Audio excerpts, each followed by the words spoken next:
Hey everyone, Marcus and Millichap's research services team just released the 2026 Industrial Midyear Outlook. And you can download a copy from our website, marcusmillichap.com. In addition to significant national industrial real estate trends, the 2026 Outlook provides an in-depth review of 36 major markets with a one-year forward-looking ranking of the metros. The report also includes a brief review of the trends shaping industrial outdoor storage and data centers. Now, on a macro level, industrial vacancy rates have been on the rise since 2022.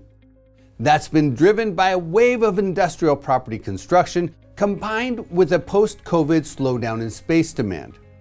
In the 5 years from 2020 through 2024, 2.1 billion square feet of industrial space was added, increasing the inventory by 12.7%. And although the pace of construction has slowed, another 200 million square feet of industrial warehouse space is on tap for 2026.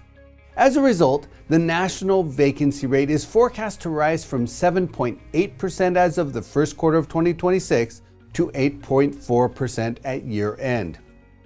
But when you drill under the surface, there's considerable variance in vacancy rates. Smaller infill warehouse properties between 10 and 50,000 square feet have a tighter average vacancy rate of just 4.5%, while properties between 200 and 750,000 square feet have a vacancy rate of 11.1%. A key trend, though, has been the falling vacancy rate of larger facilities over 750,000 square feet.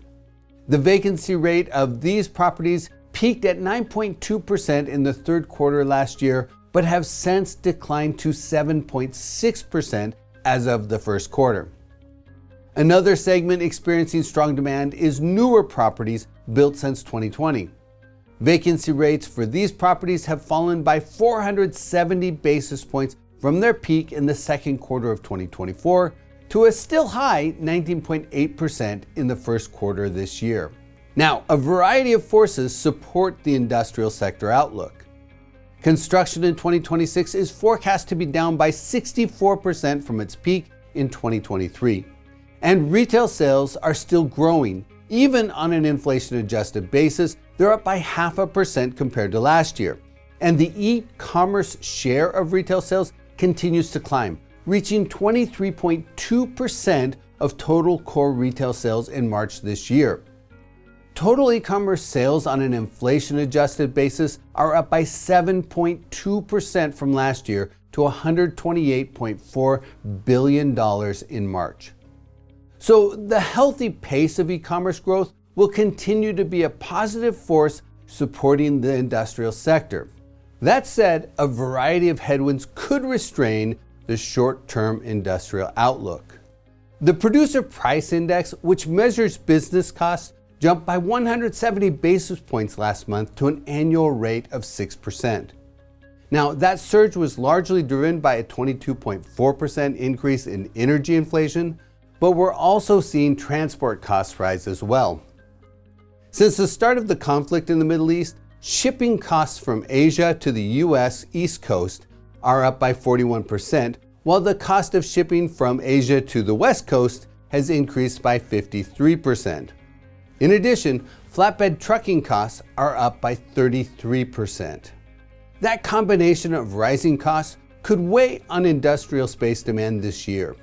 And it's coupled with a modest drawdown in retailer inventories, which have receded by an inflation-adjusted 1.9% in the last year.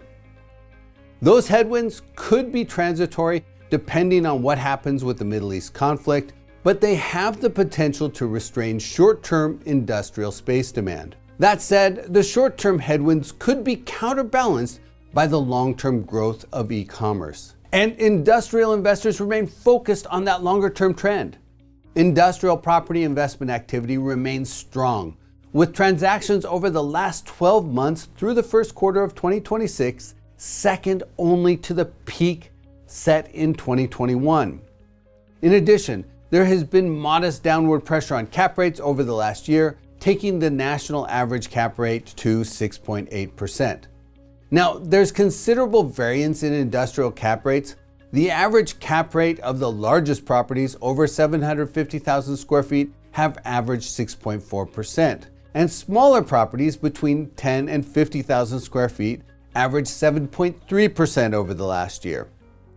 So the strong trading activity and downward tip in cap rates suggest industrial investors see the strength in the outlook. The short term will undoubtedly be bumpy as tariffs, elevated fuel costs, and shipping disruptions weigh on sector performance. But over the long term, as construction tapers and e-commerce captures an ever-increasing share of the consumer market, the industrial outlook remains positive. And that's what investors are keying in on as they keep their eyes on the horizon.